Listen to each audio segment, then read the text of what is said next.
ലോകമെമ്പാടും tariff bomb വിതറുന്ന ട്രംപിന് കനത്ത തിരിച്ചടിയാണ് ഓരോ ദിവസവും ലഭിച്ചുകൊണ്ടിരിക്കുന്നത്. ട്രംപിന് ആദ്യത്തെ തിരിച്ചടി കൊടുത്തത് ഇന്ത്യയാണ്.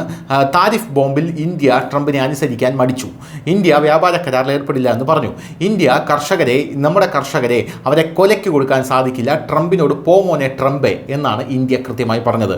ഇന്ത്യ അതിനുശേഷം ട്രംപ് താരിഫ് ബോംബ് ഇട്ടപ്പോൾ F-35 ട്രംപ് ഇന്ത്യയുടെ കാല് പിടിച്ച് F-35 മേടിക്കൂ എന്ന് പറഞ്ഞ് ഇന്ത്യ അങ്ങനെ മേടിക്കാനായി കരാർ തയ്യാറാക്കി വരികയായിരുന്നു. അത് വേണ്ട എന്ന് പറഞ്ഞു. ഇപ്പോൾ ഇത് ഇന്ത്യയുടെ പാതയിൽ ഇപ്പോൾ സ്പെയിനും പോയിരിക്കുകയാണ് എന്നുള്ള റിപ്പോർട്ടുകളാണ് വരുന്നത്. Trump's tariff tantrum back fires again എന്നുള്ളതാണ് വരുന്ന റിപ്പോർട്ടുകൾ. അതായത് ട്രംപിൻ്റെ ഈ താരിഫ് ബോംബ് അമേരിക്കയിലെ പ്രതിരോധ വിപണിയെ അതിഭീകരമായി ബാധിച്ചുകൊണ്ടിരിക്കുകയാണ് എന്നുള്ളതാണ് റിപ്പോർട്ടുകൾ സൂചിപ്പിക്കുന്നത്. അമേരിക്കയുടെ കയ്യിൽ നിന്ന് ആയുധം വാങ്ങാൻ അല്ലെങ്കിൽ കരാർ ഒപ്പിട്ട പല രാജ്യങ്ങളും ആ കരാർ റദ്ദാക്കുന്ന ഒരു സാഹചര്യത്തിലേക്ക് പോവുകയാണെന്നാണ് നമുക്ക് മനസ്സിലാവുന്നത്. Spain scraps plans to buy 50 F-35 snaps the US back Eurofighters and FCS with 10.5 billion euro.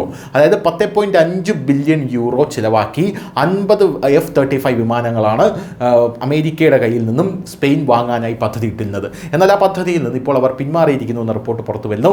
Trump NATO വഴി സ്പെയിനെ ത്രട്ടൺ ചെയ്യാൻ അല്ലെങ്കിൽ ഭീഷണിപ്പെടുത്താനുള്ള ശ്രമം നടത്തുന്നു. പക്ഷേ സ്പെയിൻ ഞങ്ങൾ അണുവിട ഞങ്ങളുടെ ആ ഒരു തീരുമാനത്തിൽ നിന്ന് വ്യതിചലിക്കില്ല എന്ന് കൃത്യമായി മുഖത്തടിച്ചതുപോലെ ട്രംപിന് മറുപടി കൊടുത്തിരിക്കുകയാണ്. ട്രംപിന് മറുപടി കിട്ടുന്നത് ആദ്യമായിട്ടല്ല.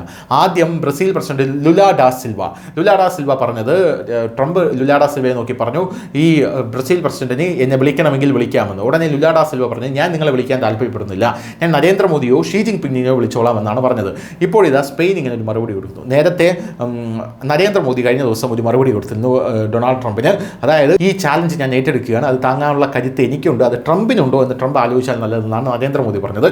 എന്തായാലും ഇപ്പോൾ സ്പെയിന് ഇപ്പോൾ ഈ ഒരു 10 ബില്യൺ യൂറോയുടെ ഈ ഒരു കരാർ ക്യാൻസൽ ചെയ്യുമ്പോൾ അമേരിക്കയ്ക്ക് ഒരു വമ്പൻ നഷ്ടമാണ് അവിടെ സംഭവിച്ചിരിക്കുന്നത് എന്ന് പറയാതിരിക്കാൻ നിർവാഹമില്ല. എന്തായിരുന്നാലും അമേരിക്ക സ്പെയിനെ കൺട്രോൾ ചെയ്യാൻ ശ്രമിച്ചു. എന്നാൽ സ്പെയിനിൽ നിന്ന് റിജക്ഷനാണ് ലഭിച്ചിരിക്കുന്നത്. News desk news India Malayalam.